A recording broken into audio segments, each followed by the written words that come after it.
This is VOCM Open Line. Call 709-273-5211 or 1-888-590-8626. The views and opinions of this program are not necessarily those of this station. The biggest conversation in Newfoundland and Labrador starts now. Here's VOCM Open Line host Paddy Daly. Well, all right, and good morning to you. Thank you so much for tuning into the program. It's Thursday, August the 14th. This is Open Line. I'm your host, Paddy Daly. David Williams, he's the producer. You'll be speaking with David when you pick up the phone to give us a shout in the queue on the air. If you're in the St. John's metro region, the number to dial is 709-273-5211. Elsewhere, toll-free long distance, 1-888-590-VOCM, which is 8626. So as we ease into it, quick Canada Games update. For the bicycle races, the road races, 10-kilometre loop of which was, making travel difficult in and around Logie Bay, Middle Cove, Outer Cove. But Team Quebec, just killing it. They won 3 out of the 4 gold medals in the road race. They swept the men's division. The guy who won the men's division, a kid named Joseph Vachon, he finished he crossed the finish line 10 minutes ahead of the silver medalist on a 10K loop, so that's pretty impressive. There was a couple of areas where we were on the verge of the medal rounds and getting into the semis and to the finals. One such area is rugby. So rugby sevens, particularly exciting, quick brand of rugby. So both Ontario and British Columbia made it into the men's and women's gold medals, each coming away with a victory. So on the women's side, Team BC won over Team Ontario, and on the men's side, the other way around. So there you go. So hopefully, and a couple of the sports where we were close. I'm hearing some pretty good reports about the performances we're putting in there, and we got a couple of medals. And the games proceed today. So beach volleyball is going to be back at Paradise Park this afternoon. Sailing resumes with their competition. Canoe and kayak, which is being dominated by Nova Scotians, they're back on Kitty Vitty Lake with 10 gold on offer today. Basketball, we were right there on the verge, but came up short of getting into the medal round. Swimming back on the go. It's the penultimate day of swimming. Soccer back at King George V Stadium, or soccer pitch tonight. So there you go, or today and tonight. I'm getting some emails, people saying, with so much going on, and look, the wildfires are top of mind and a major worry and dominating the news. But people are saying that the game should be paused or cancelled as a result. I'm not entirely sure the rationale behind that thought, but if you want to talk the games or any of the complications or implications of them, we're happy to do it. And a couple of random sports notes. Happy Reggie Jackson Day to you. On this date, 1993, Mr. October, Reggie Jackson had his uniform number retired by the New York Yankees. And, of course, track and field, big part of the Canada Summer Games. On this date in 2016, Jamaican superstar, legend sprinter Usain Bolt won the 100-metre Olympic gold medal at the Rio de Janeiro Olympics, becoming the first man to win it in 3 separate Olympics. There you go. All right. Let's see here. Wildfire Roundup. So the Premier will be giving an update again this morning at 10 a.m., which we will cover live here on VOCM. There's a lot to talk about on this front. Now, lots of consternation pouring into my email inbox regarding an announcement made yesterday about off-road vehicle usage. So ATVs, side-by-sides, mini bikes, dirt bikes, trail bikes, and some mini vehicles like dune or sports buggies, off-road maintenance machines and amphibious vehicles can no longer be used in the forested areas. Now, all right, so the Premier opened up and prefaced it by saying there's no evidence that an ATV or any of these machines has actually caused the fire, but he makes distinct reference to resources being stretched thin, as we can all see.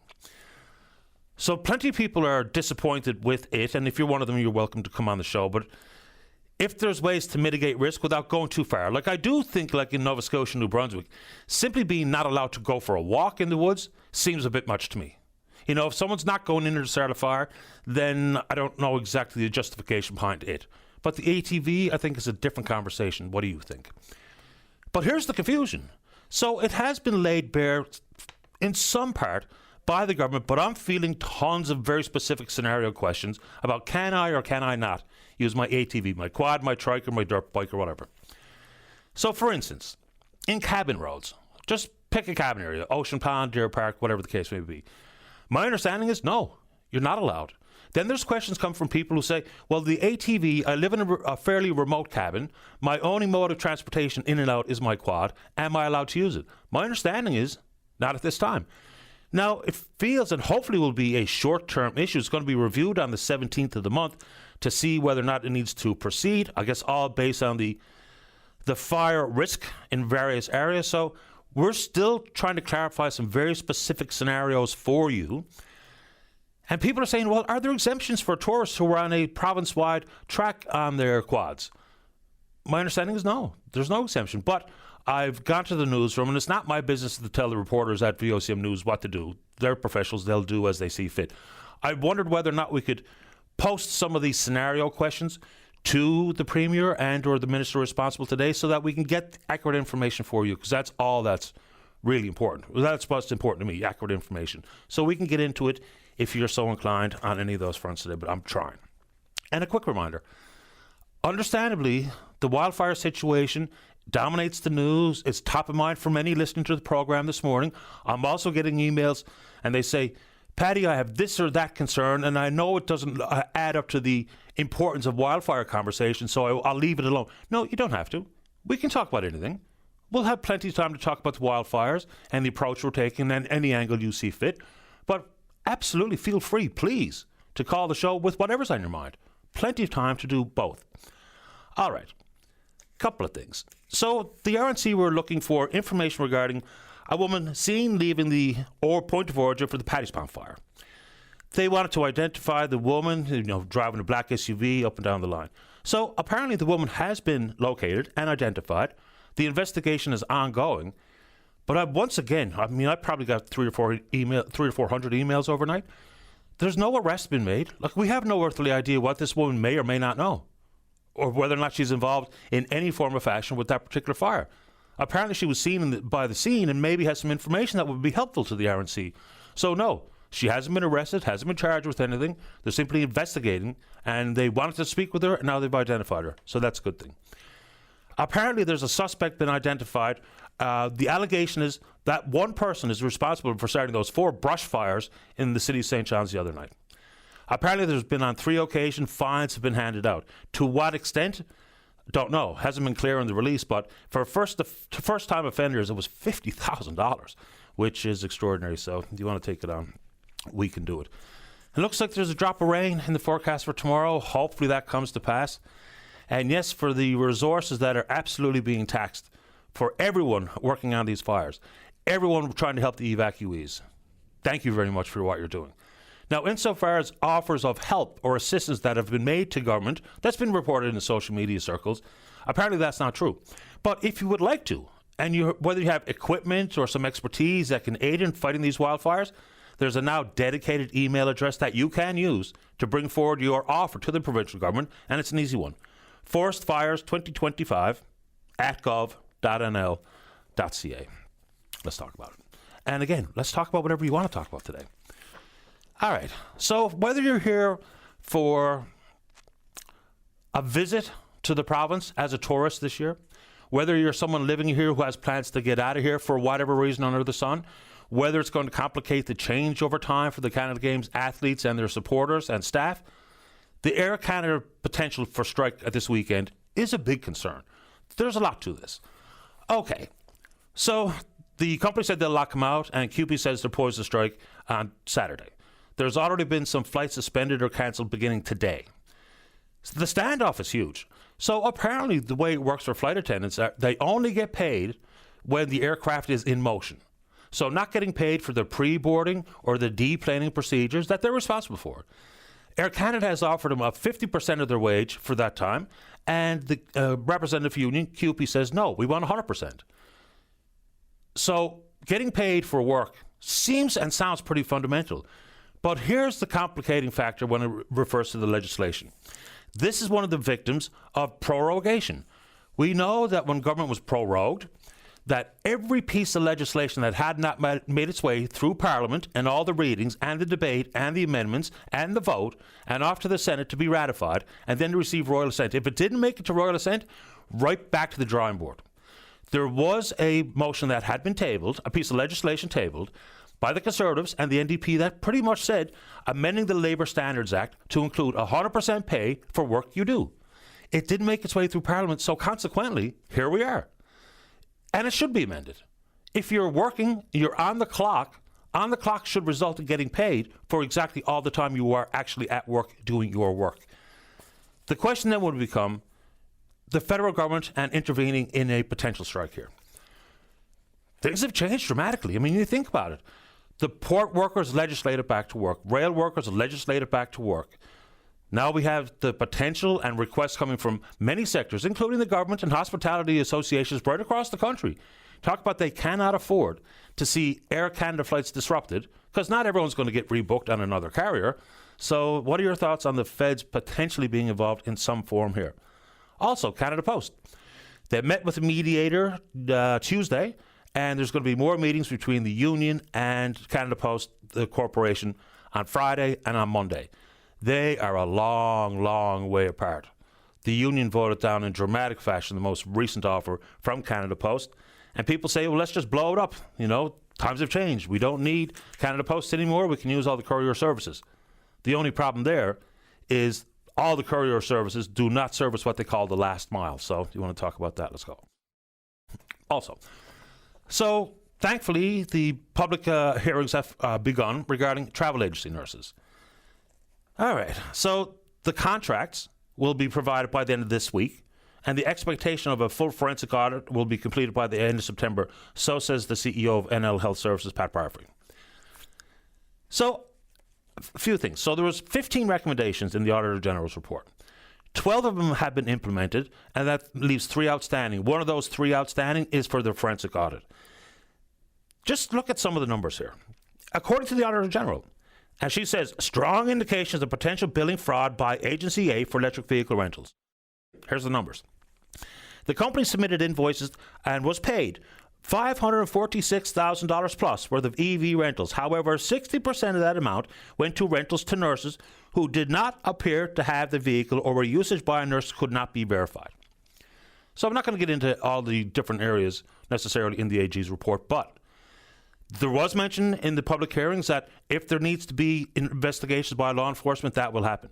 So I don't know what that means for public sector employees and the lack of oversight and monitoring to authenticate the veracity and the accuracy of invoices, but the companies. There's no longer a contract with said Agency A, as the report calls it. That's where an investigation also has to take place.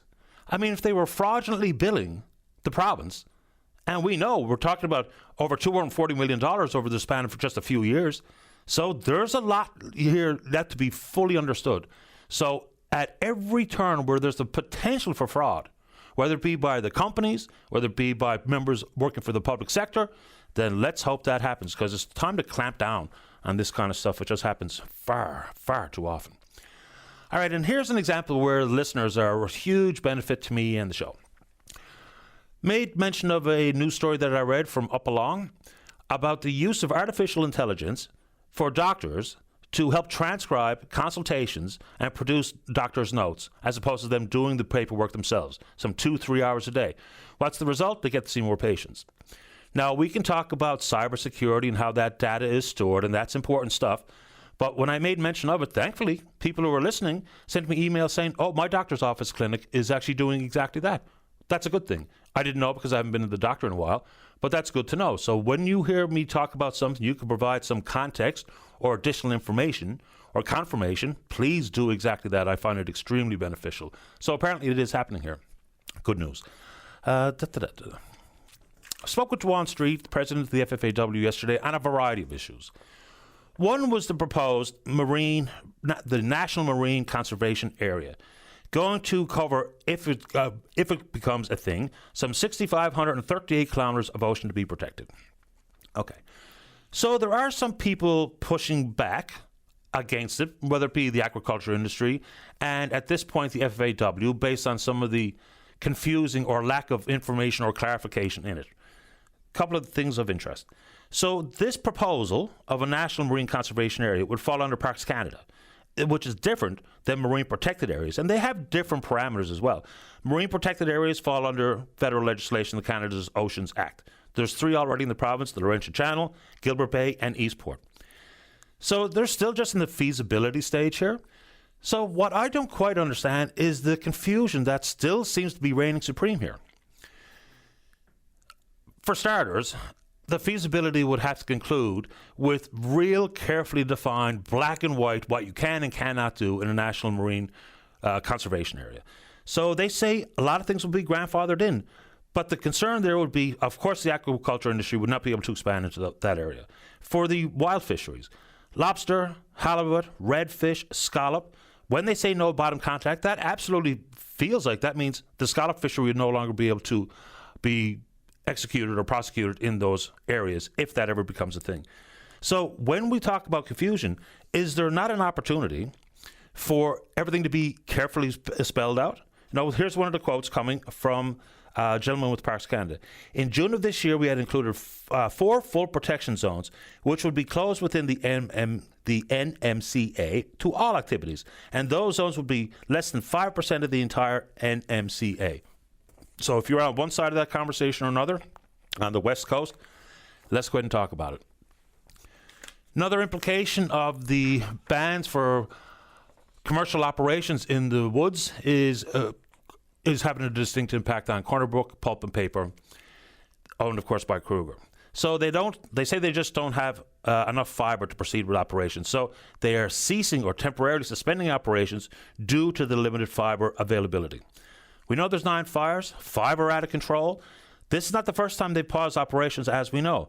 Last year, around this time, temporarily closed for repairs on their steam distribution system. In 2023, there was obviously difficult business environment for that industry, so there was a shutdown. Then we heard this year they came forward on their 100th anniversary or thereabouts with $700 million investment to help what they call stabilize the facility and shift priorities to lumber production.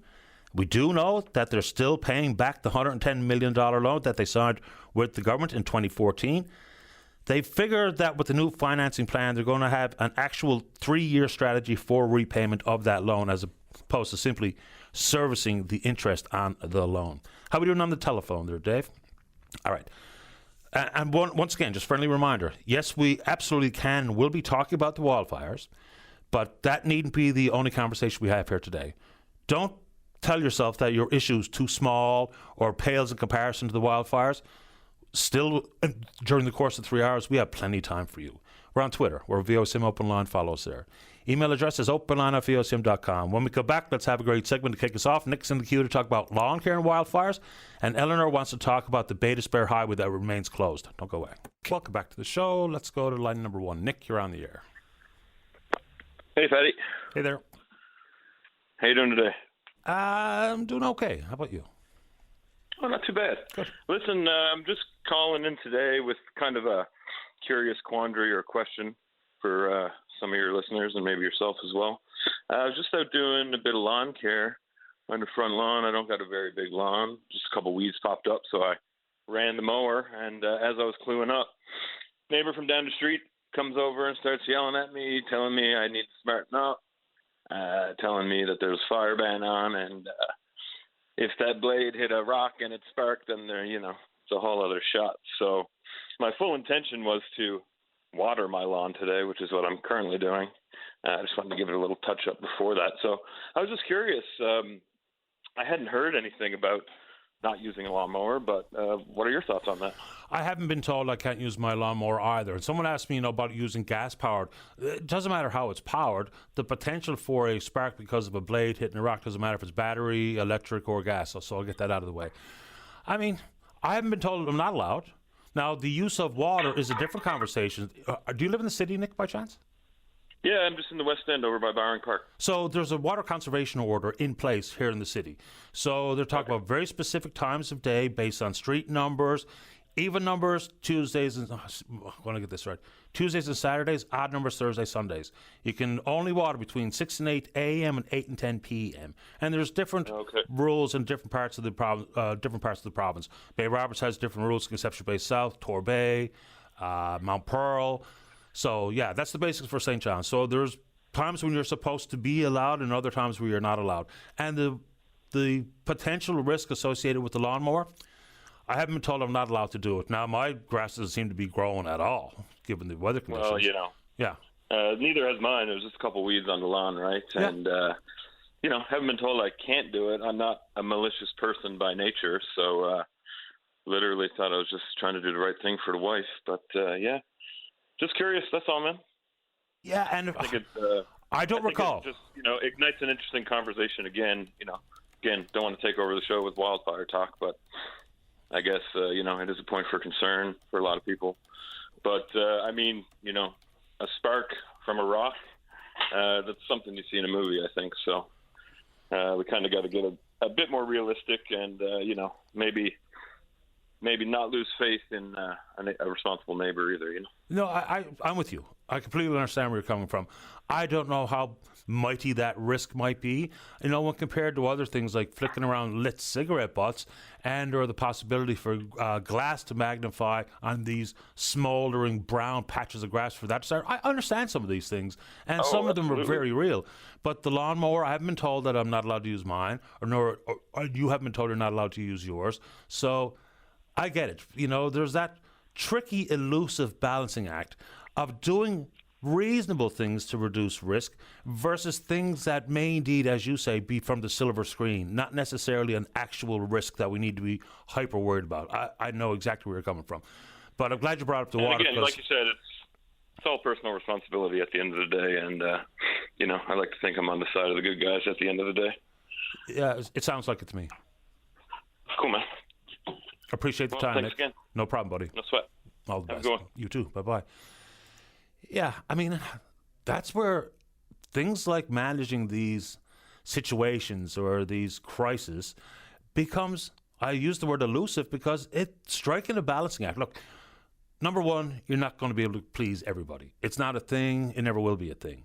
So with people taking their own personal strategy to ensure that things they do are not the root cause or the spark that ignites a fire. Things like using your lawnmower, I don't know if that's a big deal or not, to be honest with you. Like, what's the potential for that to actually cause a fire? It seems low to me. How about you? Let's talk about it. Let's go to line number 2. Eleanor, you're on the air. Hello, Eleanor. Good morning, Patty. Good morning to you. Yes. The Wi-Fi seems like it's really stressful for everyone. And I probably do have a concern there with the grass. But I want to talk about, I got family that is in a list is affected by the road closure on Beta Spear Highway. Okay. They left for an appointment in Gander. 2 days ago, I guess, to attend to a medical appointment my sister had in Gander, a specialist appointment. They left to return home and made it as far as Grand Falls, and the road was closed. There, and a lot more like them, because I've questioned her about this, are staying in hotels at their own expense, buying their own meals at their own expense. And they've called the Red Cross. They can't help them. They've reached out to their MHA, Elvis Loveless. They haven't gotten back to them. I mean, this is 2 nights now in a hotel, and someone say, well, what's the big deal? This has to be paid for at the end of the day when it comes to a credit card or anything. You out of pocket for whatever, and any other locations, and I know they're not evacuated, to just caught in the catch-22. My question is, they've known for about, and I don't mean my family, the people that's been running this, for about a week now, they've been planning on just possibility the road is going to close. People's been hearing that for days. But at no time was there a contingency plan put in place for anybody that was using that highway and couldn't access the Beta Spear Highway and got caught, whether it's in Gander or Grand Falls or anywhere that had anyone that had to go down that Beta Spear Highway to their homes and their place of employment, and etc. There is nothing put in place to help those people that is now stranded. Well, my niece, my sister, my brother-in-law, my nephew that's autistic, and they have my niece has a 2-year-old toddler, just 5 of them staying in a hotel room. She said, right now, I was talking to her while I was waiting for you, like for my turn to come. She said, it's like kind of rainy, dampish out there this morning. And I said, yeah, but I said, even if we have rain tomorrow, they're still not going to open the highway the weekend. So you're looking at X number of days being stuck in a hotel room at your own cost. You mentioned... And putting your... Just one second, Eleanor. You mentioned a contingency plan. What would that look like? What does that actually mean? Well, I live here in Kasichime South. I suggested coming back here, but then I was thinking after, well, they don't want to come in here because of all the smoke and everything else. But, I mean, if they came back to me and the highway opened and we end up in an evacuation alert, they can't leave for one. But when everywhere else is evacuated, and I know, again, they're not evacuated, the places that have been evacuated, they're asked not to go to their community and to leave their community for safe reasons. Just places provided for them, whether it's a school or whatever. And, I mean, they knew that there's people, whether it was Wednesday or Tuesday or Friday of last week or even today, they knew eventually the possibility that road was going to close. I mean, how much, okay, even if they packed an overnight bag in case you got stuck, how much are you supposed to take in the back of your vehicle to keep you going? I mean, what was you supposed to do, pack a week's luggage? Basically, yes. You know, I mean, they didn't know for sure it was going to close. It was going for days. I'm just wondering, why isn't like a school or something like that open up that the people could have somewhere to stay or help them with like a meal or whatever? I mean, I'm just wondering why there's nothing like this out there for people like that.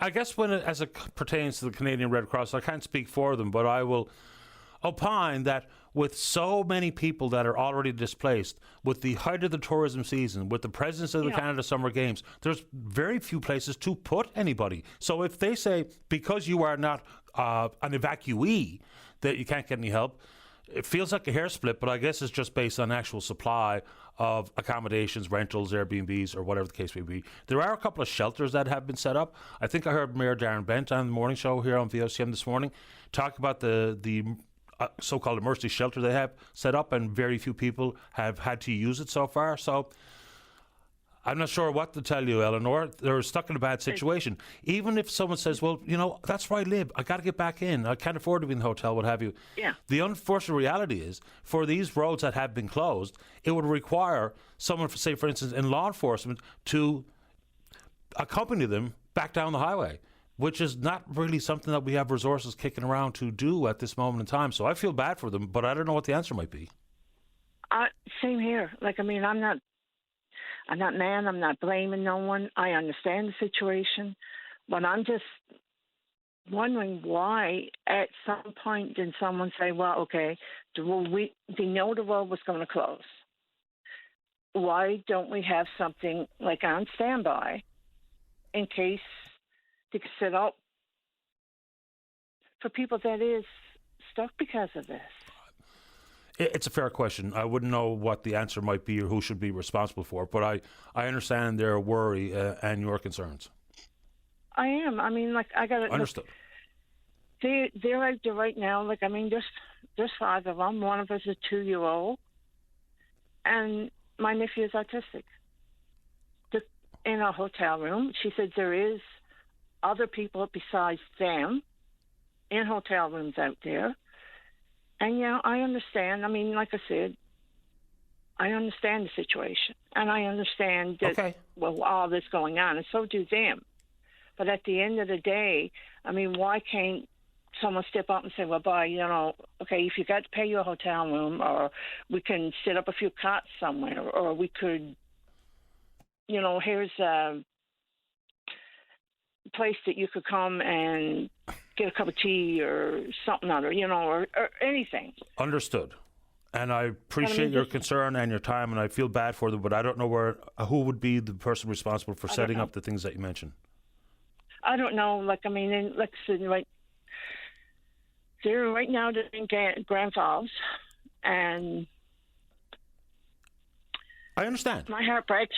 It's a tough circumstance to have to deal with because of extremely difficult circumstances that we're all facing, given the wildfires and given the risk. Well, this is it. Eleanor, I'm not in an evacuation alert, but I know that the possibility is coming if this Paddy Pond's fire keeps going. But at the same time, there's a lot of innocent people out there stuck and can't get back home because of it. There is. Yes, I understand. I do have to get going, and as I'll say one more time, I understand your concern. I understand their frustration. These are difficult times, and people are having to navigate difficult situations. And where these solutions lie, hopefully, is with a drop of rain. But I appreciate your time, Eleanor. Take good care of yourself. Thank you. You're welcome. Bye-bye. All right, let's get to a break. Don't go away. Welcome back. Let's go to line number 3. Edgar, you're on the air. Hey, how are you this morning? Doing okay. How about you? Good. I just want to touch on cigarette butts. I'm after seeing so many incidents in the last month or so on people flicking cigarette butts out, driving behind them, and you could actually smell that they're smoking, and you're expecting it any time at all. But even come back and hit the windshield, I'm after experiencing that. And people just giving it a flick, right? It's interesting in that, people have been doing that forever and a day. It is littering, and when it's as dry as this, it is dangerous. But I don't know if I ever really paid much attention to it or gave it a whole lot of notice. But since we've been talking about it, just yesterday, coming out of the grocery store, buddy coming in, and this was on the side of the parking lot closest to where the residences are, so consequently close to the lawn.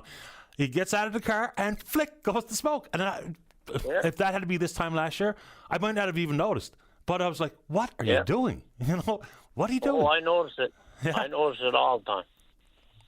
Well, I do now. Yeah, even this morning, I was in the A&W this morning at breakfast, and a couple of guys got out of a pickup. One guy took his cigarette and flicked it in the flower bed before he came in.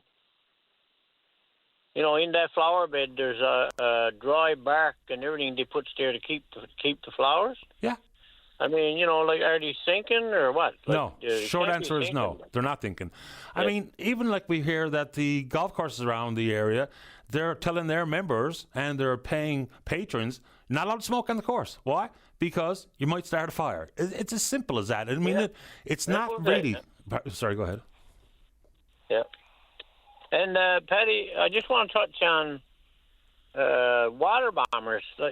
How many water bombers Newfoundland Labrador got? 4. You sure? Yep. Isn't there one down, it's broke down or had crashed or something? Yeah, it got damaged back in 2018. That was our 5th water bomber, so we're now down to 4. So do we actually own them or? Yeah. And we actually... The square acreage or the square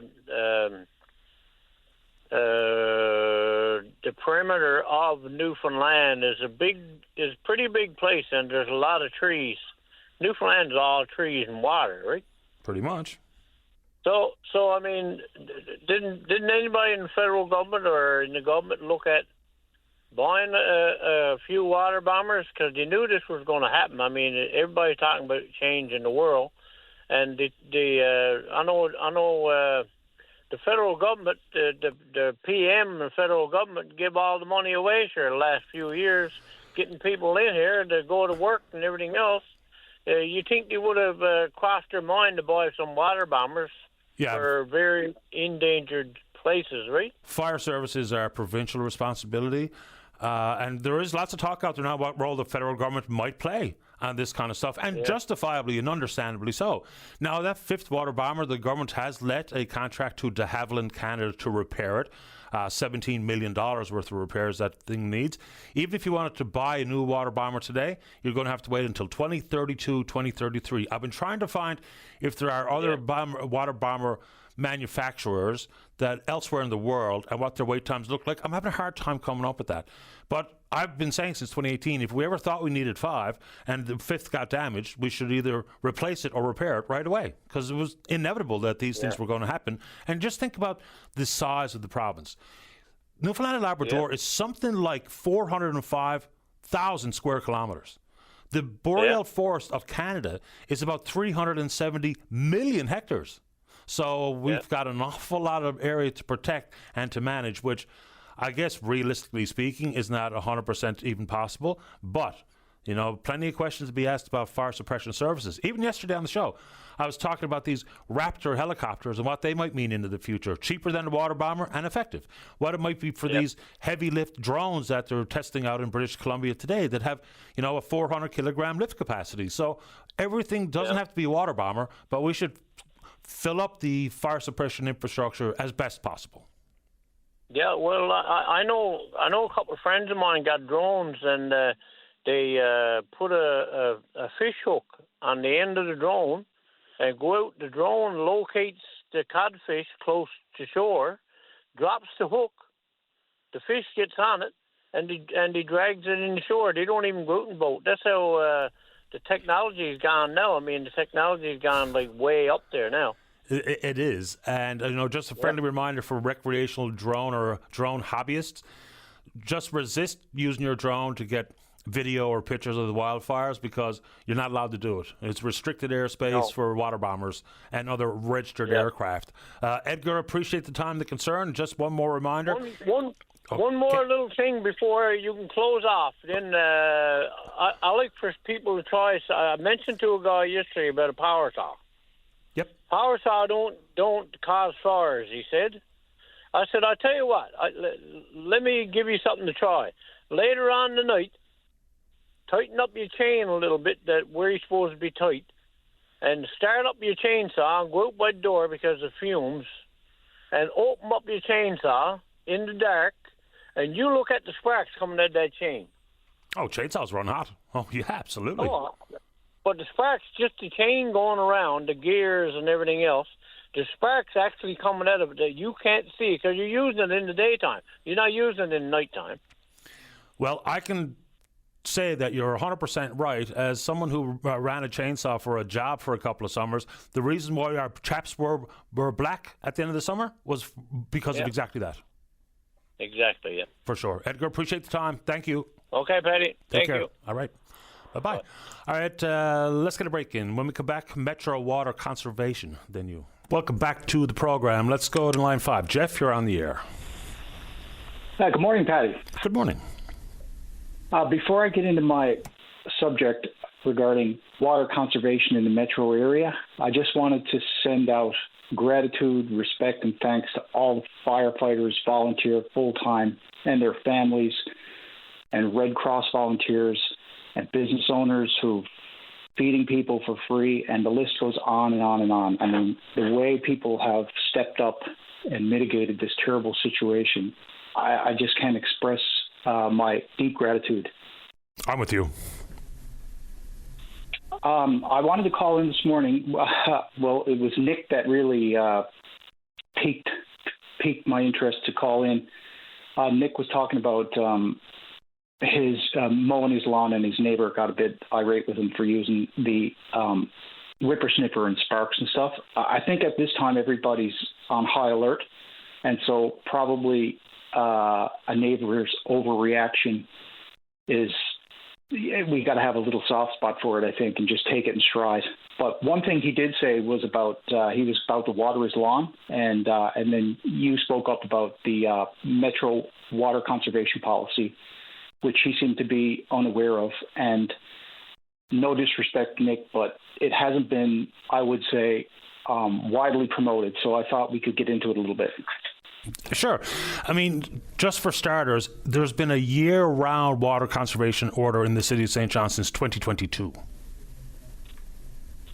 Yes, and before that time, they had taken one of the main water reservoirs, Petty Harbor Long Pond, out of operation, and we ran into a couple of shortages for several years in a row, and they stepped up and put a treatment facility up around there, and now that water reservoir is now online with our other two main water reservoirs. That's Babel's Big Pond and Windsor Lake.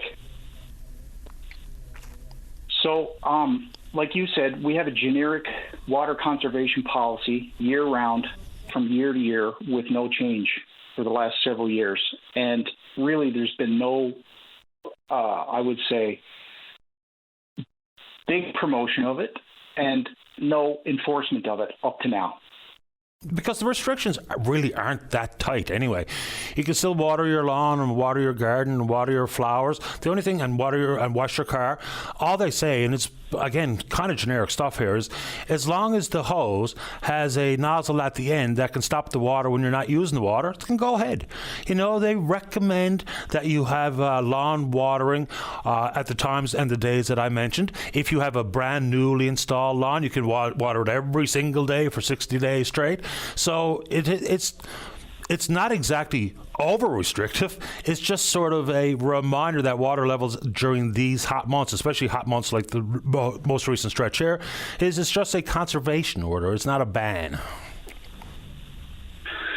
Exactly. However, I will say, and you must have observed this too, while people can use handheld nozzles at any time, sprinklers are restricted to very specific times. Yep. Early in the morning, later in the evening, opposite days, and then if you have a new lawn, you still have to observe those specific times, but you can't do it every day. Yeah. However, really nobody's observing that, Patty. And I would be surprised if even half of anybody's aware of it. Which is interesting because it's been year-round for quite a long time. Jeff, if you have a bit more to say, can I put you on hold so I can get to the newscast on time? Of course. Okay, let's do exactly that. It's time for the news. Don't go away.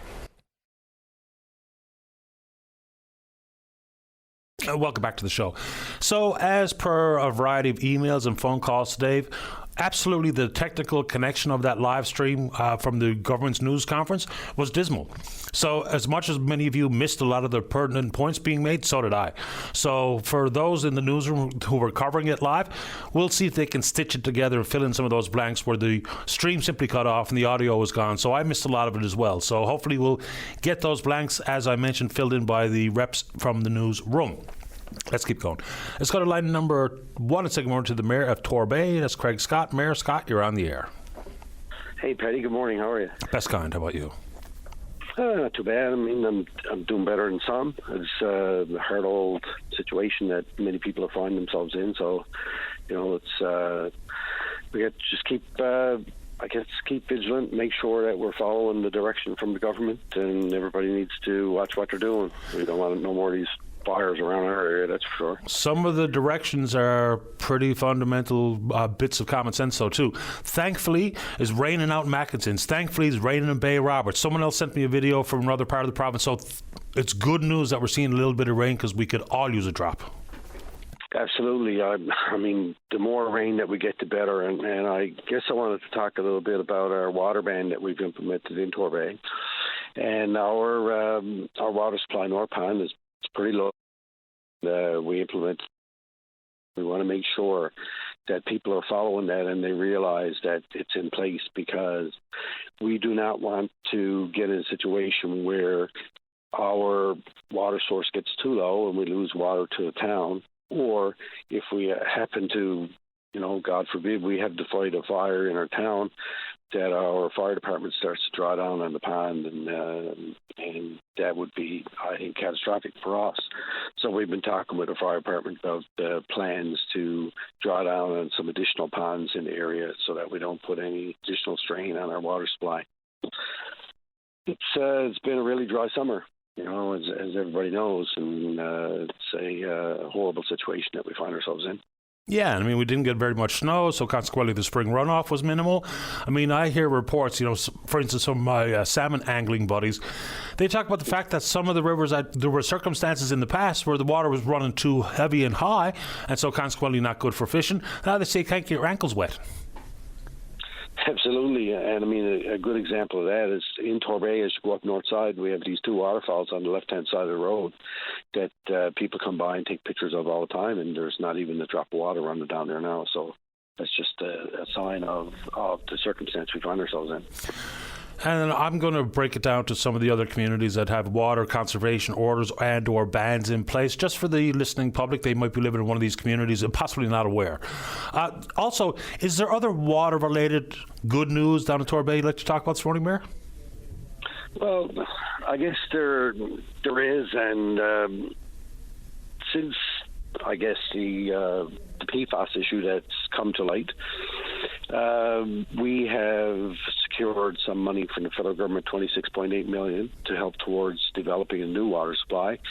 Our hopes were always to connect to the regional water supply that Portrait Cove and Paradise and those municipalities are on, but that seems like to be a long ways out, so we're going to develop our own, and we're in the process now of getting that agreement settled and figured out, and hopefully we'll be able to increase our capacity in the town for a bunch of reasons. We got a lot of development that's held up. We have issues with people with contaminants in their wells that Transport Canada has been working on, and if we have capacity, there'll be an opportunity to bring some municipal water to those people.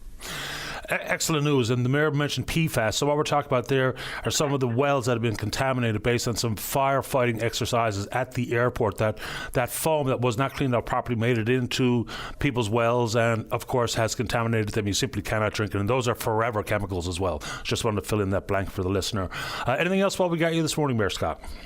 Yeah, I think that now that why we brought that up, I think that this kind of caught us off guard with the PFAS in the wells. We always knew that it was in the area, but I guess the big catalyst to that was when Health Canada lowered the guideline from 600 nanograms per litre down to 30, and that was a huge drop, and this is what precipitated all the testing that's been going on. So I want to tell people in our town, and we know that it's expanded beyond the Pine Ridge subdivision right now, and it's down into last report I found out about a week and a half ago maybe, that was down in as far as Mans Lane in Torbay. We have some tests that were done by a private tester, and we've reached out to Transport Canada to ask them to expand their testing area. So if anybody is worried about that, they can reach out to the town, and we'll give them resources to reach out to Transport Canada to get that testing done. It's so important that we can try and figure out and get our minds around exactly where that area is. And it's scary for people to have those contaminants in their wells, and of course the people know that private wells are not under the jurisdiction of the town. This contaminant was done by the federal government, and they are working towards a remedy. And we as the town, we're there to advocate on behalf of those residents, and we make sure we do that. And if they have any questions, they can reach out to the town. We will provide them with the information to the federal government departments that they need to talk to, and hopefully we'll see an end to that situation sooner than later. It's probably going to take a while, but we just got to keep pushing and working on that. Appreciate the update this morning, Mayor Scott. Thanks a lot. Okay, thank you, Paddy. You're welcome. Bye-bye. Bye. There you go. Some good and some troubling news coming from Torbay on that front. All right, let's get to a break. Don't go away. Welcome back to the show. Let's go to line number 2. Steve, you're on the air. Morning, Paddy. Good morning. Yeah, I just wanted to call in before I get to my topic there. Glad to hear that the volunteer firefighters are going to be getting compensated. I think, 2025. I hope that the day of the word volunteer fire department is no longer soon. Regardless of in your small community or medium community, everybody who's out there, putting their lives on the line. There should be nobody having to do that on a volunteer basis, as far as I'm concerned. Yeah, I don't know how we're going to arrive at a place where small town fire halls can, have the money on hand for paying the firefighters, even though I believe they should, and I think it's an excellent decision to compensate the quote-unquote volunteer firefighters. It also includes folks doing after-burn cleanup and stuff too, so that's also great. Absolutely. I mean, listen, if this is a priority, we'll find money. Yeah, no argument here. Some communities are having a hard time even recruiting new volunteer firefighters, and we know that they take it upon themselves to even raise money to buy things like pumper trucks. So there's a lot left to be decided here or discussed. Yeah, absolutely. In any case, I want to talk a little bit about technology because, I'm no firefighter myself, but,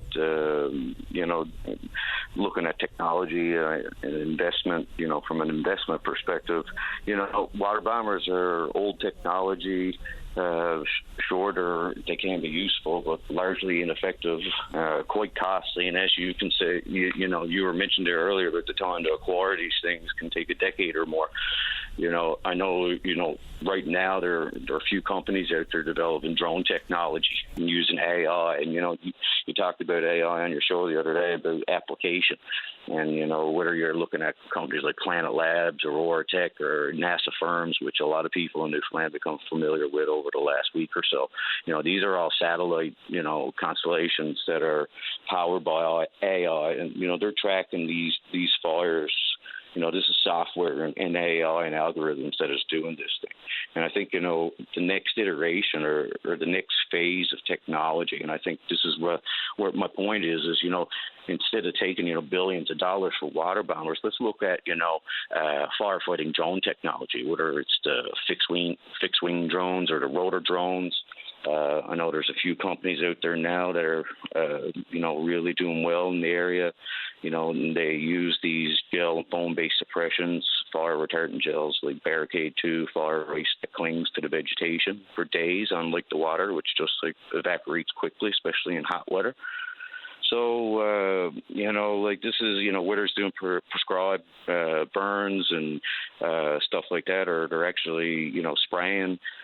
All of this could be done autonomously. And if unfortunately, to use a poor use case, if you look at the war in Russia-Ukraine and just in terms of the impact that drone technology has sort of changed that landscape and away from battle tanks to, very inexpensive drone technology, I think there should be something for the government to consider if they're looking at, what's the next phase of technology to battle this. Because no doubt, dry weather is going to be around, and if this is an issue this year, probably, is the issue last year, and, probably be an issue next year. So absolutely. Just wanted to toss that out there for consideration because, I know we all go to water bombers because that's the thing you grow up, you see in the sky, but if there are other solutions out there that you can buy at scale that are much more effective and efficient cost-wise and quality-wise.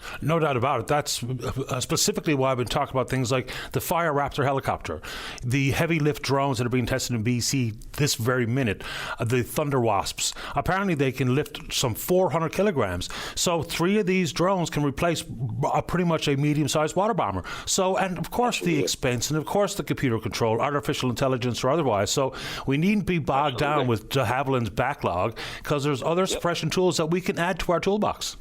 Exactly. And if you think about a helicopter pilot, a helicopter pilot can't hover over smoke and fire for so long.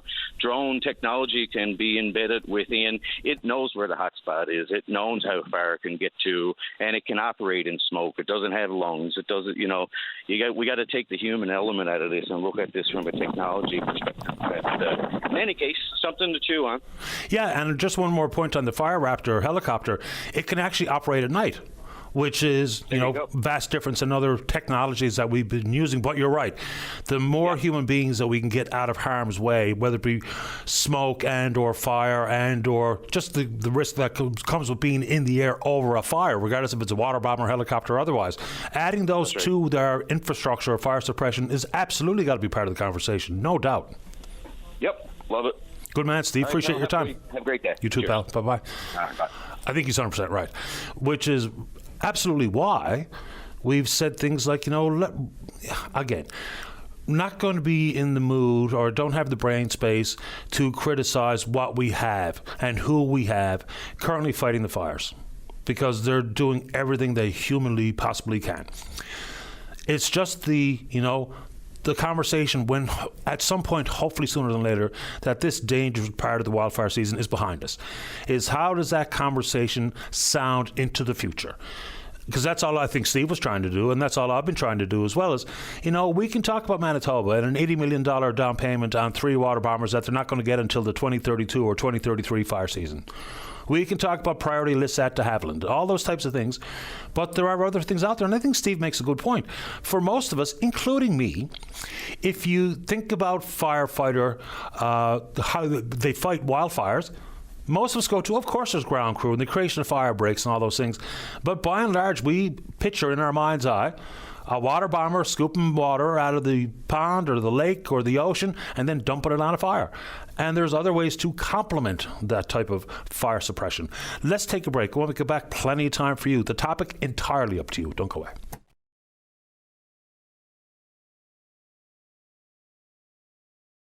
Welcome back to the program. Let's go to line number 1. Good morning, Maisie. You're on the air. Yes, Paddy. This is my first time open line. And the reason I'm calling that I was really upset when I heard John Agnew talk about the ones that called in with nasty comments about our firefighters. They're not doing enough. I think I agree with John Agnew. They're arseholes. They don't appreciate anything. And as far as I'm concerned, people like that should be living in tents. They don't deserve to be in Newfoundland, to be honest with you, because Newfoundlanders are not about that. Newfoundlanders look after each other and they care for each other. And I'm just wondering if those people are from Newfoundland or from other countries. But they should be ashamed of themselves. They probably got no respect for themselves, because to call in about what those people are doing to save their lives and their homes is unreal. Look, a couple of things. So I don't think it's necessarily the proper way for the Minister of the Crown to speak. I get his point, and I can tell you from personal experience that many, or not, if not most, of the people that he's talking about have come after me guns blazing many, many, many times. They are absolute menaces, some of them. Now, people who want to voice their concerns on public policy or government decisions, fair enough, but the way some of these people talk is really is outrageous. And look, I try not to complain about that kind of stuff on the air, because I'm not a sook. They can't hurt me. They can do whatever and say whatever they like. But man, oh man, some of the stuff I hear, it'll blow your mind. It would put the hair on the back of your neck standing up, just thinking, really? That's how people talk? And I'm telling you, yeah, it is. It's ridiculous. Obviously, they forgot about the 9/11, how everybody got together and helped out and looked after all those people that, again, at that time. They forget about the good that's done. But the minute something don't go their way, they can get very, very nasty. And they should be put in their place. And, as far as I'm concerned, they should be living in tents if they got no more respect than that. I'm not going to argue that point, because, again, and not to reiterate unnecessarily, but some of the things that I've heard some of those people say to others and to me, it would absolutely blow your mind. Like, my email inbox is toxic. It is unbelievable. But c'est la vie. I guess that's part of what I signed up for better or worse. Yes, I know. Like, my heart goes out to all those firemen and all those people that's out there trying to save the their homes and trying to save us and putting their life on the line. I mean, that's, you know. They certainly deserve a lot more respect and gratitude than that, no doubt about it. They most certainly do. But I was upset with that this morning when I heard it. And I did agree with John Agee. I said, you know, they are arseholes. They don't, you know, because Newfoundlanders are not about that. Newfoundlanders try to help each other no matter what. Look, I know there's plenty of absolutely top quality, compassionate, empathetic people out there. Of course there is. But I think, you know, if we stand back and we want to be completely honest with ourselves, it seems to me that if you're a visitor or someone who was grounded here during 9/11, we're kind of nicer and more open-armed to people in those circumstances than we might be to ourselves sometimes. You know, there's plenty of nasty that goes on in and amongst the population of the province, but, you know, it's remarkable how we can be so bright and cheery and accommodating and respectful and compassionate when we talk about someone who we might run into on Water Street who's a visitor, you know, with the renowned hospitality of the people of the province. But sometimes I think it'd be a good idea to stand back, take a deep breath, and realize that maybe, just maybe, given the fact that being kind doesn't cost a bloody red cent, maybe a bit more of that to our own sometimes. Exactly. I agree with you. I appreciate the call, Maisie. Anything else you want to say this morning? No, I just want to say, you know, to all those firemen and those people who are out there working so hard, my heart goes out to them, and I think they're doing a good job. And like, I'm not directly involved with myself. My son lives in that area, and I think they're doing the best they can and beyond. So I just want, my heart just goes out to them, and I just hope that the rain comes soon. Me too. Thanks for your time this morning, Maisie. Appreciate it. Okay, thank you. Take good care. Bye-bye. All right, let's get to a break. Don't go away. Welcome back to the show. All right, let's continue with line number 5. Good morning, Len Martin. You're on the air. Yes, good morning, Paddy. How are you? That's kind. Thank you for asking. How about you? Pretty good. I just want to start off saying that I'm a volunteer firefighter myself for the last 35 years. And I'm with the Sunnyside Fire Department. And on behalf of the town of Sunnyside and the fire department, our thoughts and prayers are going with our fellow firefighters out there. Now, unfortunately, I will say this, that only appears that in a time of need are we appreciated. Otherwise, we're not. And the reason I'm bringing this up is I want, especially Mr. Hogan, Premier Hogan, and other premiers to understand one of the issues I'm bringing up. Currently, I believe about 5-6 years ago, Revenue Canada brought in a federal tax credit for volunteer search and rescue and firefighters.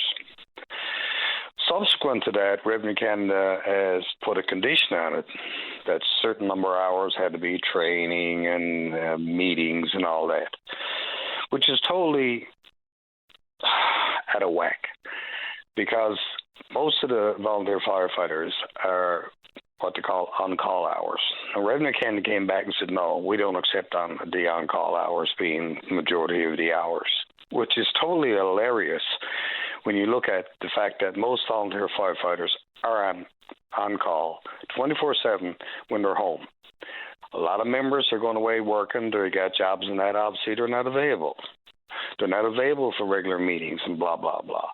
So what I'd like Mr. Hogan and the other premiers, and this is right across Canada, is to go to Revenue Canada and say, and by the way, this is not legislation in law. This is a rule of thumb Revenue Canada is using. And they're disallowing the federal tax credits that people are putting in along with the provincial.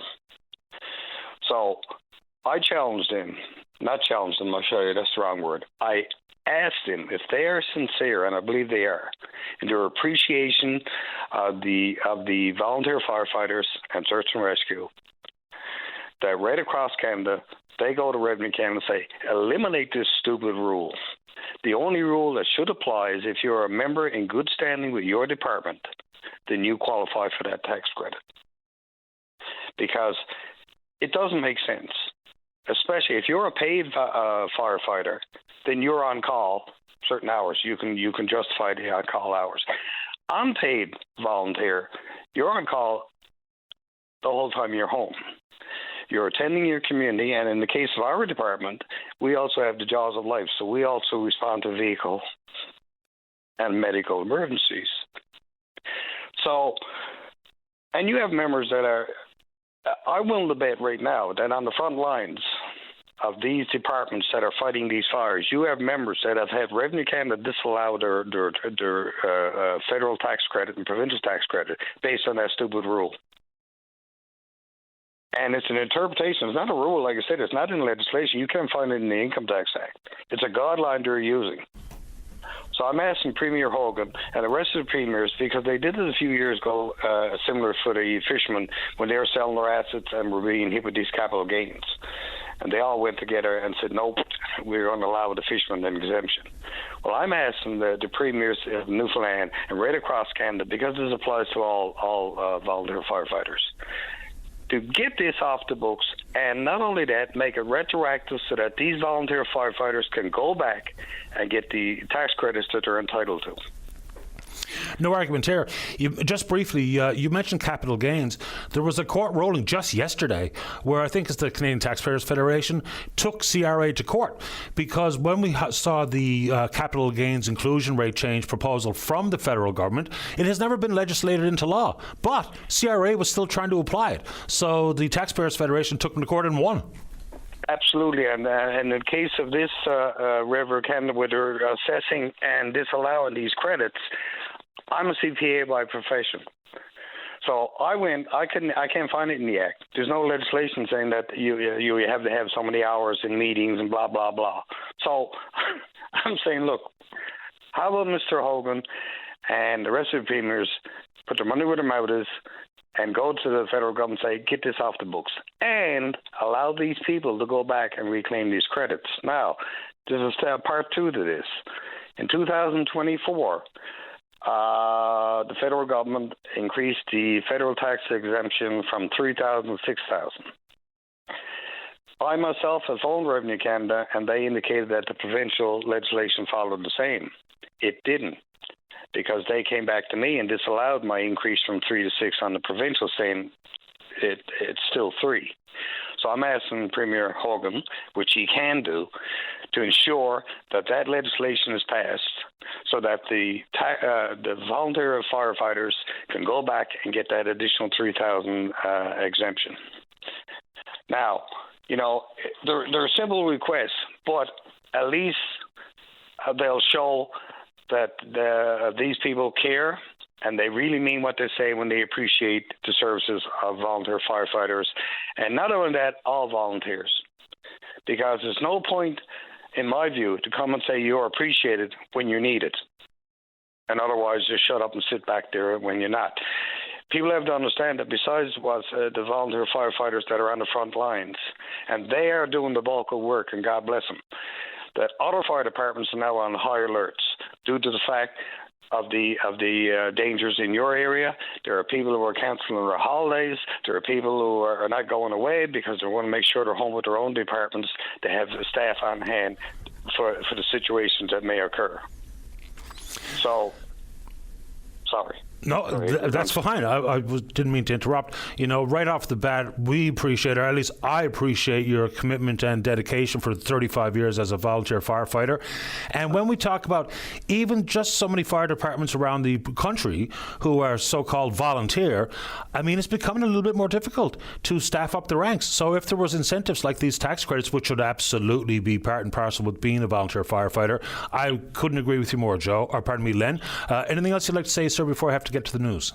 No, just bottom line, thank you to everyone, and for all the volunteers that are on the front lines, understand that the rest of the departments across Newfoundland are behind you with regards to whether supplying equipment they need or whatever, or supplies, because a lot of these guys are doing what they call chop and run, which they're in an area that becomes extreme. They have to chop their hoses and run. So, you know, there are departments I know going around collecting the equipment and all that, and we're 100% behind you. And I appreciate it, Mr. Hogan, and anyone else who hears what I've had to say today will take this to heart, and they can call me if they want. Absolutely, Len. I appreciate the time. Thanks for doing it. Thank you. You're welcome. Bye-bye. All right, let's get to the news. When we come back, plenty show left for you. Don't go away. You're listening to a rebroadcast of VOCM Open Line. Have your say by calling 709-273-5211 or 1-888-590-8626 and listen live weekday mornings at 9 a.m. Welcome back to the show. Let's go to line number 3 and say good morning to the general manager at the Glendenning Golf Club. That's Steve Power. Good morning, Steve. You're on the air. Morning, Paddy. Thanks for taking my call. No problem at all. Calling in response to a caller yesterday. Apparently, the lady made reference to a wedding being cancelled at a Mount Pearl golf course. And, of course, that's Glendenning. Absolutely. There's no other golf courses around. She made reference to the course being closed for the wildfire. I had to call in because, we were closed yesterday because of smoke in the area, things like that. We're actually open for full business today. We've got a shotgun golf tournament on site. We've got 2 weddings this weekend, and I know my food and beverage manager has been in contact with both of those brides about the weddings and logistics and details, and neither one at any point requested to cancel or ask for a refund. So I was a little taken aback by the comments of the lady saying how they were refused. Unless the lady was confused about where the wedding actually is or something, I was a little taken aback.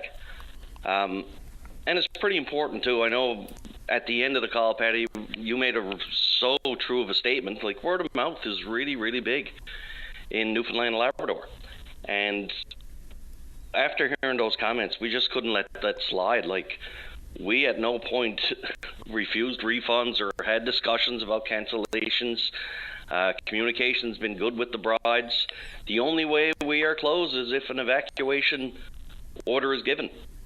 We're open for business. There's lots of people playing golf. Everybody's enjoying the place. And yes, it's stressful times for everyone, but it's also stressful for business too when a call like that comes out and we have no way of defending ourselves. Well, you do, and I'm glad you called today to do exactly that.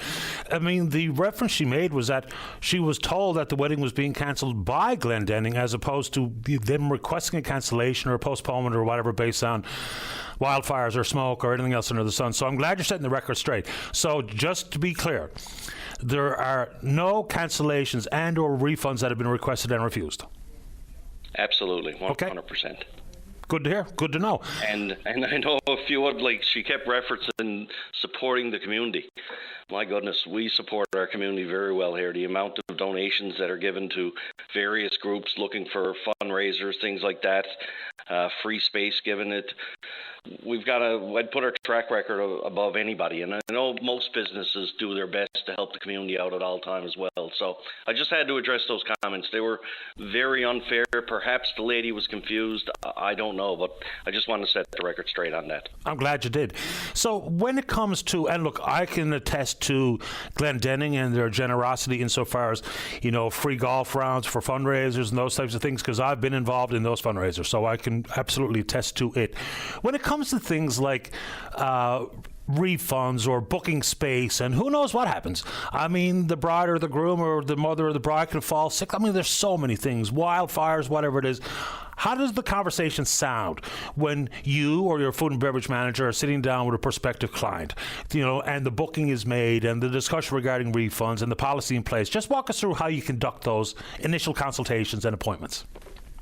Sure. So for any big event, such as a wedding, there is a contract, and the contract is pretty detailed, and there are clauses about cancellations. And I know our food and beverage manager goes through that clause with each and every bride and groom before a contract is signed. I know the number referenced was a $14,000 deposit. My goodness, not a chance. I don't think you ever pay a $14,000 deposit. Maybe if you're buying a spaceship or something like that, but not for a wedding. The wedding business is not that good. It's a competitive business. We do our best to make sure people are happy, and for the most part, I think 99.9% of our brides and grooms that get married here are very happy, and as I'm sure they are everywhere else too. And fair ball. Anything else on that front while we have you this morning, Steve? No, that's great, Patty. Thank you for letting me set the record straight. I really appreciate it. In the world of golf, though, with one fewer golf course in the area, with the old Ballyhaley closed, business must be pretty good on the greens, are they? This year business has been incredible. People keep saying that all the time, asking with the old course closing. We didn't see that big of an uptake. I think golf in general took a big uptake after COVID. But the golf courses, I know I can't speak for the other courses, but everybody, yes, indeed, is very, very busy. And golf's a great game to come out and just enjoy the outdoors. Yeah, well, you couldn't get a tee time on the South Course at Bally yesterday, so I think all the courses are experiencing the same brisk business. Good to have you on the show, Steve, and hopefully those who heard the call yesterday that might have had an ounce of skepticism about doing business or doing anything with Glendenning, hopefully that has been dispelled and the record is now set straight. Thank you very much. Appreciate it. You're welcome, Steve. All the best. Okay, bye-bye. Steve Power, the General Manager at Glendenning. Let's take a break. John's in the queue to talk about the most recent federal election. What about it? We'll find out. Don't go away. Welcome back. Let's go to line number 6. John, you're on the air. Hey, Patty. I just calling. I want to know if it's all right if I could change my topic there. You can talk about whatever you like. Pardon? You can talk about whatever you like. All right, Patty. I'd like to talk about the drug problem in Newfoundland, Labrador. Sure. That's all right? Yep. All right. Well, it all started off a couple months ago there when my buddy Jackson Windsor, I guess he bought some like counterfeit pills and like. Hello? What's going on here, Dave, with that connection? Okay, let's go back to see John on 6. John, you're back on the air. Oh, okay. Well, my buddy there, if I can't use names on the air, I'll use initials if that's all right. Just say your buddy. Okay, your buddy what? Okay, well, my buddy, I guess he bought like fake or counterfeit pills, and like it's been really bad for him lately. Like his genitalia has been acting up. I'm sorry if it's a bit graphic there, Patty, but... So are these the pills that are being sold on the street saying that they're Xanax, but they're not? Those fake pills? I'm not sure. You'd have to ask him, Patty. Okay, but, no problem. His genitalia has been acting up quite a bit, and, like, he said it's gotten really, really big, and it's really gruel. Okay, so do you want to talk about the drug problem generically or your buddy's genitalia? No, like it's pretty bad at their Patty, like with like the fentanyl and stuff. Like, yeah, it's pretty bad. No question. And we've got to do. I was going to say something. We have to do more about it. There's obviously, whether it be awareness and policing and expanding the opportunities for detox and rehab, I think, we have to do all at the same time. It's not, tick one box, move on to the next box. We've got to tick a bunch of boxes at the exact same time. So it is bad. And so is your buddy, I'm not trying to be mean-spirited here, so your buddy has an addiction that he's fueling with... I'd more say he was like curious. I'd honestly probably, yeah. Okay.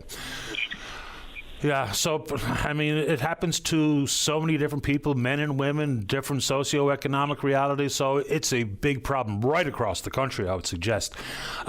John, I am really curious, though, and you can say whatever you want about the drug epidemic in the country, but I was also really curious what you had to say about the federal election. It piqued my interest. Oh, like pure Polyev, action tax, all that. Okay. And anything in particular about that? I just wanted to say, go blue. Fair enough. We'll see what. So I guess it's Monday is the by-election out in Battle River Crowfoot, where Damien Currick, the Tory who won that, the CPC member who won it by with like 82% of the vote. So there's no reason to think Mr. Polyev won't win it this time around. So we'll find out Monday night, I suppose. Yeah, I suppose so, Patty. Yeah, appreciate the time this morning, John. Anything else before we say goodbye? Love you. Love you too, pal. Take care. All right, bye-bye. There we go. Let's go to line number 1. Leo, you're on the air. Good morning, Patty. How are you today? Doing okay. How about you, Leo? Pretty good, Paddy. Listen, I just thought I had to give you a call. I just came from Torbay Road area on the Outer Ring Road, and I was traveling behind this vehicle. I could see the person in the vehicle was smoking because I could see smoke coming out the driver's window.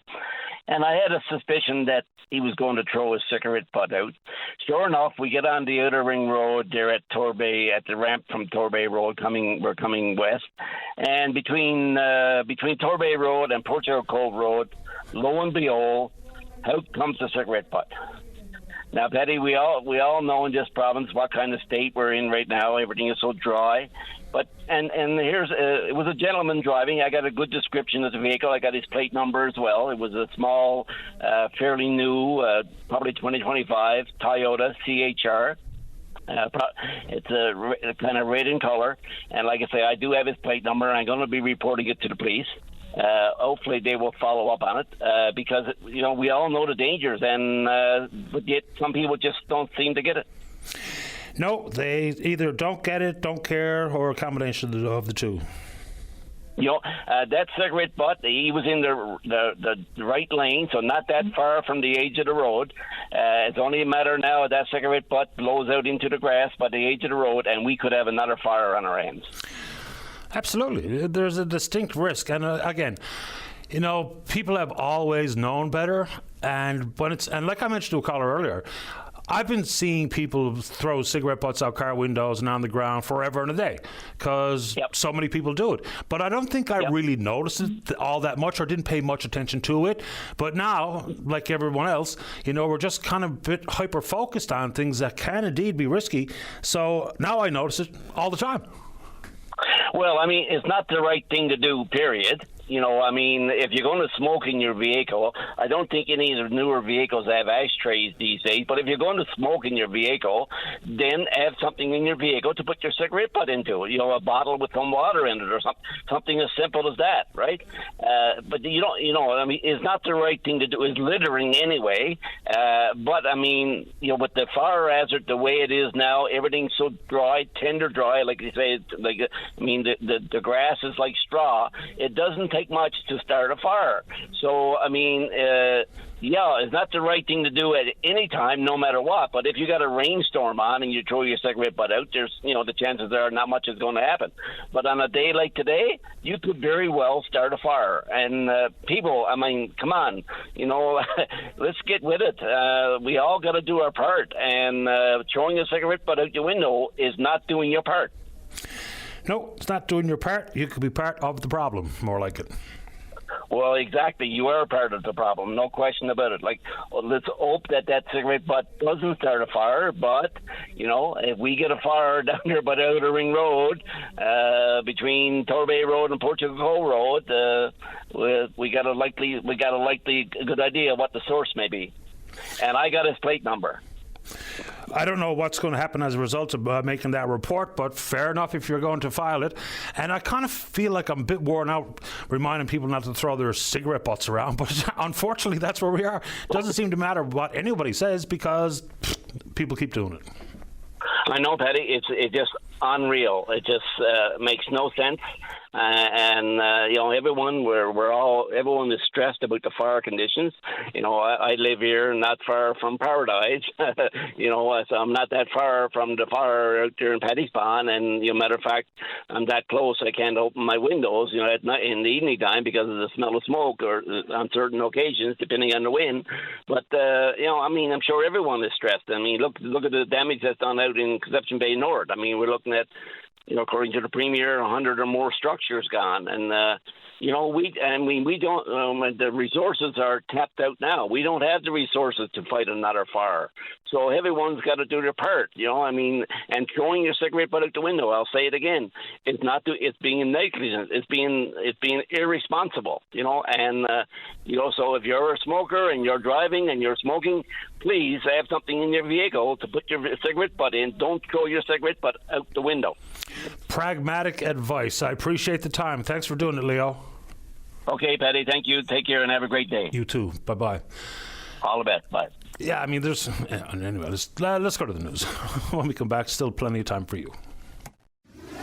The Tim Powers Show. Join the conversation weekday afternoons at 4 p.m. on your VOCM. Welcome back to the show. Let's go to line number 3. Noreen, you're on the air. Good morning, Patty. Good morning. I called a few days ago after hearing a gentleman speak of the cadets, how it's not being funded the same anymore. Mm-hmm. And immediately I thought about the Signal Hill tattoo. We haven't had it since COVID, right? It's been not started up again, and I think it's a great loss to the province and to the kids. Unemployment for the kids, employment for the kids, and for tourist attraction in the province.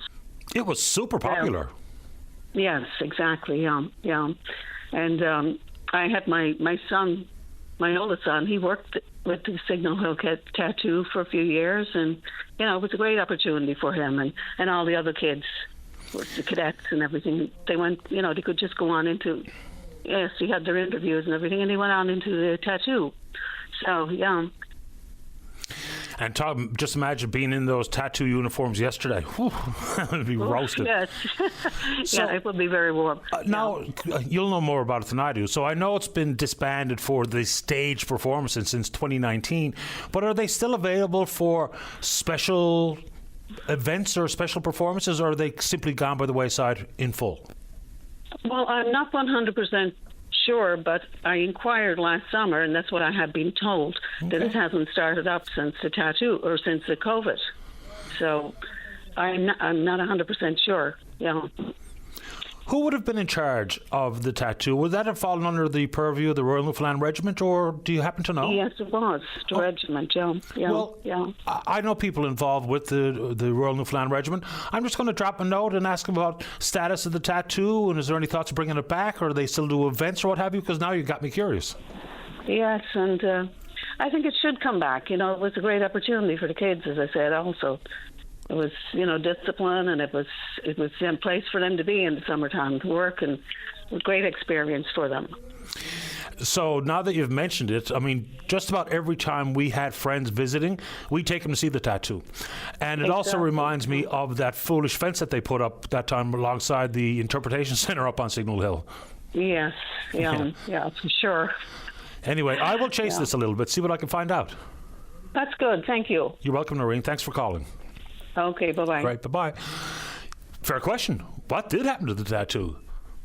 Because, I know there was all sorts of disruptions at the beginning and during the throes of the pandemic, but now that we are where we are, is the conversation surrounding reinstating the Signal Hill tattoo on? Because I think she makes excellent points. It was a good opportunity for young people to be involved in the tattoo. It was absolutely a tourist attraction, no question about it. Every time that I had seen it in action, and it was a bit of fun to watch, even if you've seen it several times, it was generally a big crowd on hand. And I'm sure just about every concierge at every hotel or Airbnb host, when asked things you could do, Signal Hill is always on the list. And I would imagine many say you can also take in the tattoo performances and then, of course, the firing of the new gun, which I think still happens. Pretty sure, anyway. Let's go to line number 1. Walter, you're on the air. Walter? Hello. Hi. Walter, on line number 1, you're on the air. Hello? Hello? Dave, can you click it? I've got it clicked as best I can out here. Hello? Yeah, I'm going to put him on hold. Dave, can you try to figure that out? Walter wants to talk about that too. Maybe has some answers. And I know, like I mentioned to Noreen, I do know some people that are involved with the Royal Newfoundland Regiment, both as current members and past members. And I can probably think of the right person to go to see if there's any sort of information we can find out about that. Again, we'll bring up certain topics off the top of the show that may be of interest to some or maybe not to many, but little things like that are, maybe niche concerns or niche questions. We're happy to field those, so that's interesting. Let's see if we can get something on the go on one. Sean, you're on the air. Yes, hi, Patty. Just to agree with the tattoo, it was fabulous. I was up there last week with two very good friends, came in on the cruise ship. I picked them up, we went up to Signal Hill. We went into the Newfoundland Chocolate Company, had a nice cup of coffee, and a couple of very interesting delights that they did, and we sat out. as did many other tourists, and we watched the tattoo perform for at least an hour and a half or an hour and 15 minutes, and very entertaining. So I don't know what happened. I don't think the lady is aware of that.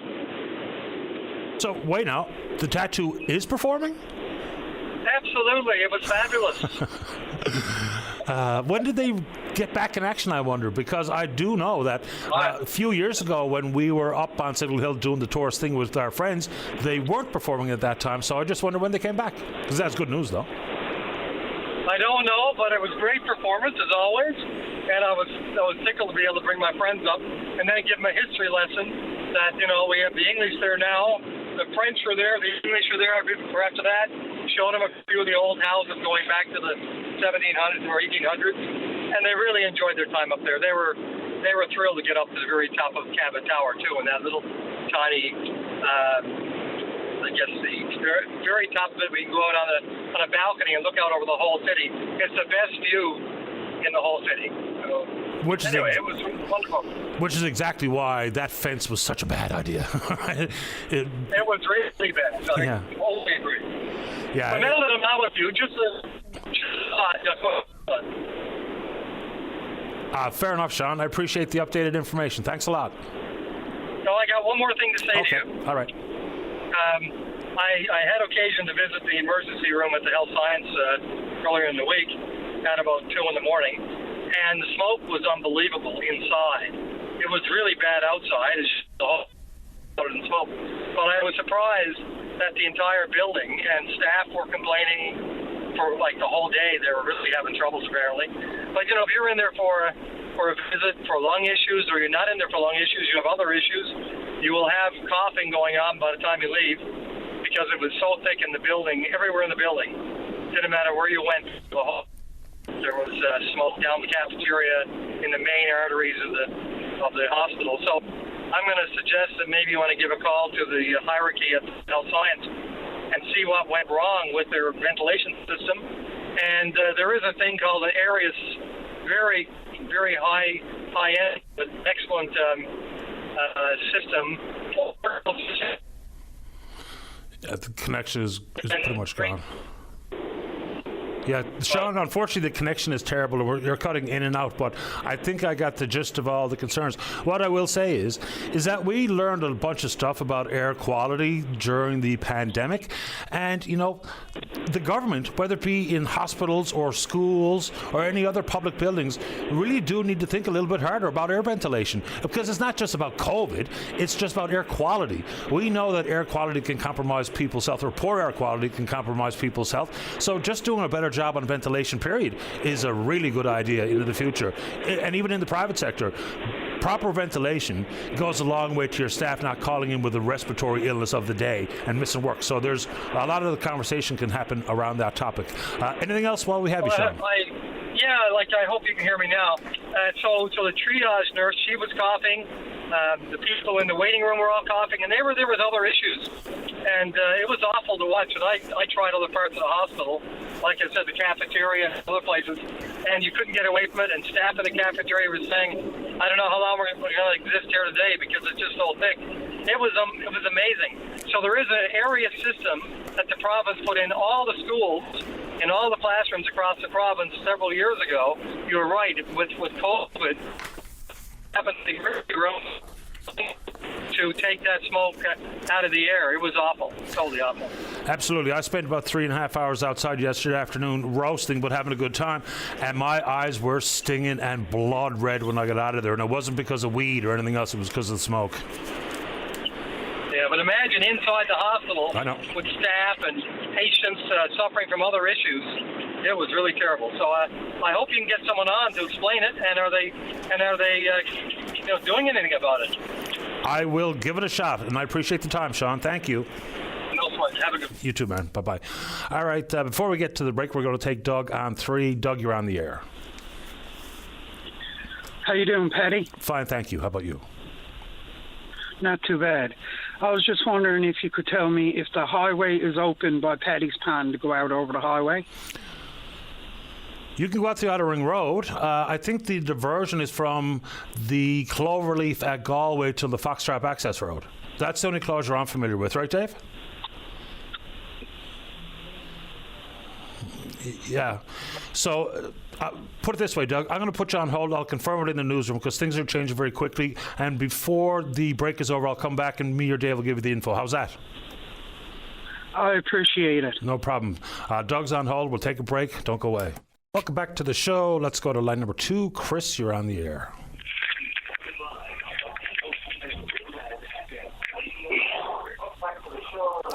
Hello, Chris, on line number 2. You are on the air. Good morning, Paddy. How are you these days? Couldn't be better. How about you? So many topics to talk about, Paddy, but so little time. But I called Dave to ask him why your show is not being on in the nighttime, which is kind of sad. We had 3 shows at one time. Now we're down to 1. So can you give me an explanation as to why they're not having your show on in the nighttime? I can. I asked that question of the management this morning myself because, to be honest with you, I didn't even know that it had not been on this week in the evenings. But here's what I was told. Because of information that might have been shared that was accurate in the morning, it might no longer be accurate in the evening. So that's updates on wildfires and traffic advisories and that kind of stuff. That's what I was told, but I only heard about it myself this morning via email. Okay, well, you tell them that we have internet now, so it's just a matter of a touch of a button, and most people can find out what's going to go hourly by hourly. But Penny, Dave said to me, which anything else I had to discuss, and now that they're putting the Pitts Memorial Drive, you know those dividers, those concrete dividers that go between the bridges? Yep. I think they need to be paved over.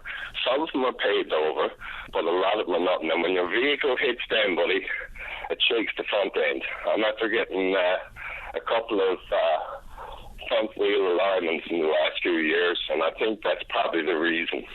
And people should just slow down when they're going over those bridges and let their vehicle feel the impact of that concrete divider. I really think it needs to be addressed, Paddy. But I'm not 100% sure what you mean. So someone should purposefully run into the concrete barrier to see what it feels like? No. You know when you're going over the highway, like there's a concrete divider, you know, and a bit of steel going between the bridges so far. You'll notice when you go out, say, the Pitts Memorial Drive, or if you're coming in to go to university on that bridge, you'll see the concrete the next time you drive over it. Okay, some people do slow down to go over these concrete dividers because they're really rough on the vehicles. I don't know. You're talking about the joints on the road under your tires.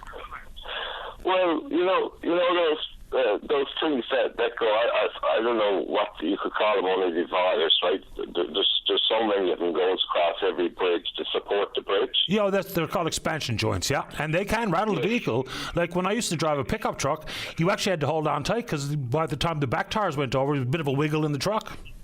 Yeah, I think it really needs to be addressed. But do I have a couple of minutes to tell you this fast story when I was driving a taxi? Sure. Okay, this guy said to me one time, he said, do you know, Cabby, who you're driving now? And I said, no. I said, it could be Jesus Christ himself. I said, I wouldn't know. And he said, would you believe it's Bill Gates? And in 2014, I drove Bill Gates down to the Delta Hotel. He came here to play an 18-year-old kid who loved playing chess. And the 18-year-old kid bet him. He used to play him online, and he couldn't beat him online, so he made a special trip here. So I told him, I said, if there was anybody going to drive someone like you, I said, it'd be me. He asked me why. And I said, that money you got, I said, you got to share it up in the world. I said, before you leave this world. I said, because there's a purpose behind everything. And he asked me how. And I said, well, my friend, I said, go to Africa. I said, and vaccinate some of those people around there. I said, from some of the germs that are accumulating over the time. And that's what he done. And I remember shortly after that, he donated so many billion. And then there was a king in Egypt donated so many billion at the same time. Now, that's a pretty incredible story, isn't it, Paddy? Yeah, and that Rick Mercer and the malaria nets. I'll give him some too.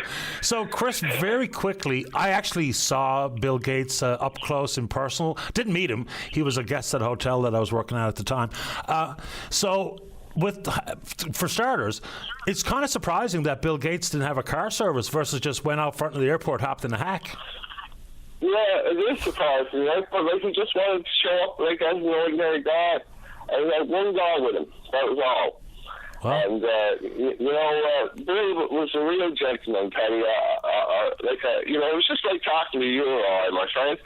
And I think, if somebody reached out to Bill for an investment in a tunnel going across the Bell Island Strait, and probably years later, probably come underneath St. Anthony and go right down through the Avalon Peninsula, right down to St. John's.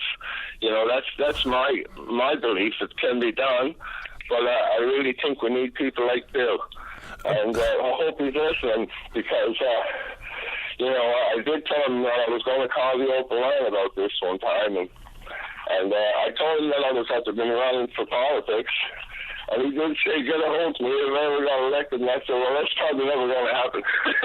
But I never ever did get a hold of him after. Okay, but anyway, Paddy, all the best to you, my friend. I got a question for you. How much did he tip you for the ride? He tipped me $20. $20, not bad.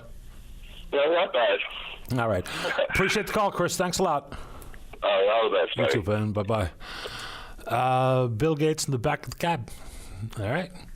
I was in a cab in Bermuda one time, and this cabbie had people who I guess he considered famous to autograph the ceiling inside his cab driver. The autograph right above me, Michael Jordan, and right alongside Dennis Rodman. That's kind of a weird combo. Although they both played for the Bulls and won those World Championships together. All right, pretty good show today. Big thanks to all hands who support the program. All of the callers, listeners, emailers, tweeters. You're all right. We will indeed pick up this conversation again tomorrow morning, right here on VOCM and Big Land FM's Open Line. On behalf of the producer, David Williams, I'm your host, Paddy Daly. Have yourself a safe, fun, happy day. We'll talk in the morning. Bye-bye.